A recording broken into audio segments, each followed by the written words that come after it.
So the Sierra RS500 is a race car for the road. This car was only built to go racing. They built 500 and there's approximately between 300 and 350 remaining. Now one of them went to Hong Kong and the owner of the car had it shipped to Paul Linfoot Racing to basically be demodified. It was fitted with a bigger turbo, aircon and various other parts, so it was sent to Paul Linfoot Racing to be put back to original. So I went down and seen the car, and today we're going to go and have a look and see how it's looking now. The car is almost ready to go back to the customer. A couple of months ago I came down past to see this Sierra RS500. It came from Hong Kong. Yep. It came over to get demodified, mate, would you say? Yeah, it was heavily modified car. It was running on a fancy turbo. It was, yeah, something. Aircon, it had aircon, it had this and dustbin lid turbo, modern crap. And it had modern ECU crap and loads of other modern crap on it that we didn't like. You don't like? Did it have different wheels as well?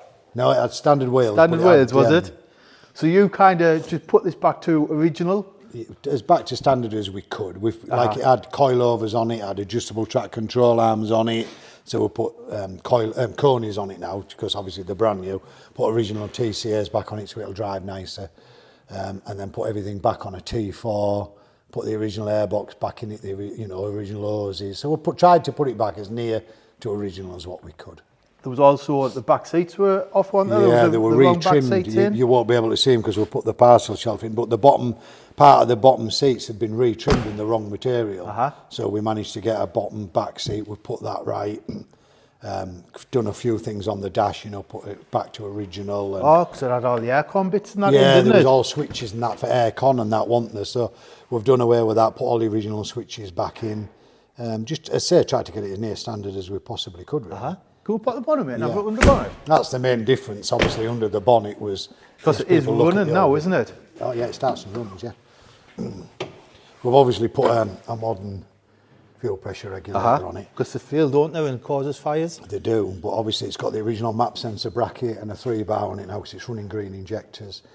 The wiring was atrocious. It was the worst thing to do on this car, the wiring. The engine bay wiring. How this car never set on fire, me and Steve will never know. When we took it to bits, the bodges we found, just unbelievable. I just don't know how it didn't burst into flames. So we were quite lucky.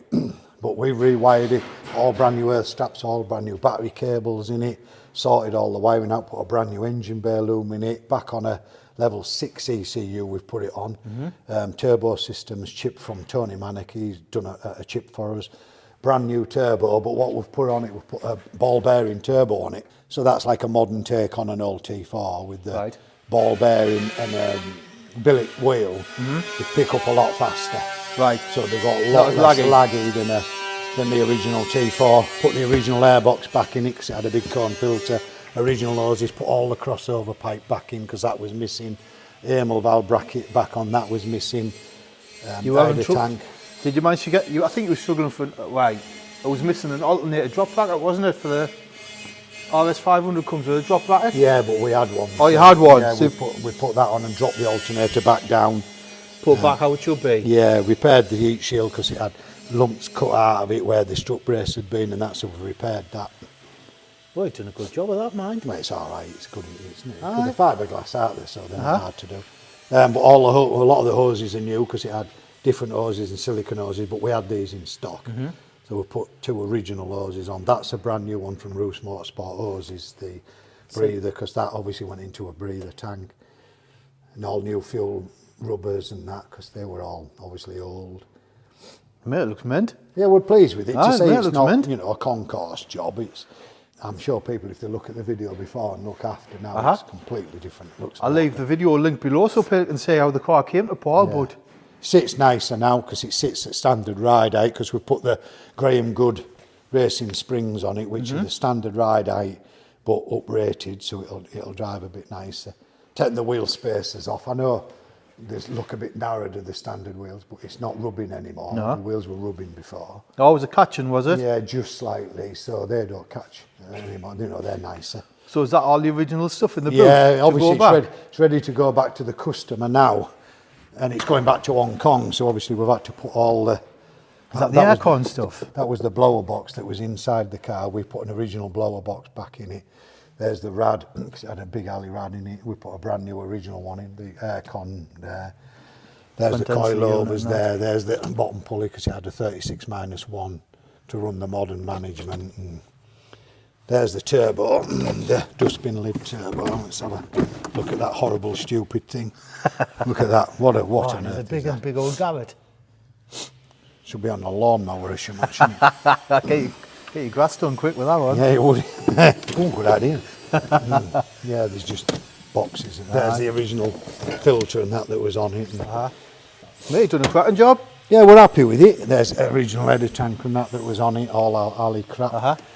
So yeah, it's not a bad car now. I mean, it's not a concourse car, but they can drive it out there. And so when's it going back, do you know? I don't know when they come and collect it. We only finished it this week. It's been quite a long project, really, because, as most people know now, trying to get bits for an RS500. Aye. You know, get the original airbox. I managed to source one of them off somebody off Facebook, had one. The original turbo came with the car, but we had to send that away to get done. Oh, came with the original turbo? Yeah, the turbo came with the car. Turbo. Yeah. Because the RS500s ran a bigger turbo than a normal Cosworth. Yeah, so and the big T4. Big T4. So it was lucky that came with it, because they're hard to find now, is a genuine T4. What are they fit setting on? Grand, 1,500 quid? At least, yeah. A lot of the stuff we have in stock, like the map sensor brackets, we've had them remanufactured, because they're unique on a 500. Is that bracket? Yeah, that one. Yeah, that one down there. Yeah, so we have them in stock, and we put that back on. Mate, cracking job. Yeah, it's all right, isn't it? Aye. Yeah. Nice car. I mean, once a polish and that, now they'll get it detailed. I told him it wants detailing when he gets it back there, but you know, it's nice with original cover back on, and even that. Oh, that's one we had in stock, a second-hand one. That's a brand new one that Roos Motorsport made for us. Oh, did they make them? Yeah, because they're a pink pipe, but that's what they had from new. Is that how they look originally? Exactly how they look, yeah. It was an original one there that was 14,000 mile on from new. So, right, God, it is exactly what they look like as well, isn't it? That's an engine bay of a 49,000 mile RS500. Nice, isn't it? It is, aye. Anyway, let's not look at that. Aye, mate. Yeah, we're happy with it. No. Hopefully the customer will be, because it's cost him quite a bit of money. Aye. He spent, well, as you know, you buy an airbox now, the best part of 1,500 quid just for an airbox. Is that what they're fetching now? For an RS500 airbox? You know, all these hoses are expensive. These are expensive, aren't they? Do you want to fire it up, mate? Let's have a listen. Yeah.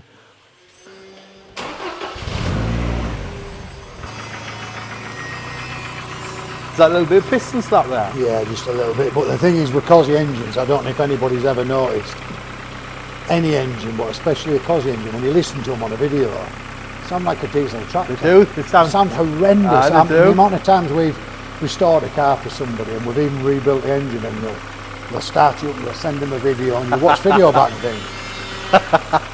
Is that like the lifters and the injectors ticking and just a bit of everything? Just everything, but you can stand and listen to engine like that. Like, that's quiet, isn't it? Aye. Yeah, you listen to video and it's like clunk, clunk, clunk, clunk, and you're like, why is it like that? I've never been able to explain it, but it is sweet, that. Aye, it is, it is. And it runs quite well. Well. Like Paul said, it probably will sound a lot worse on video. Oh, it'll sound like you in bed on a night, won't it? Well, Liz? Not going away. That's it, fellas. Thanks for watching. Thanks to Paul for having us down. I did say we'd do a follow-up video on this, so nice to see it done, mate. Yeah, we're pleased with it, but also pleased to see it go. Get something else in now, can you? Get that mini finish that's on your ramp. Don't mention that. But yeah, again, thanks to Paul for taking time out of the day and showing us around these cars. I love coming down here, mate. I hope you enjoyed the video, and I'll catch us on the next one. Cheers.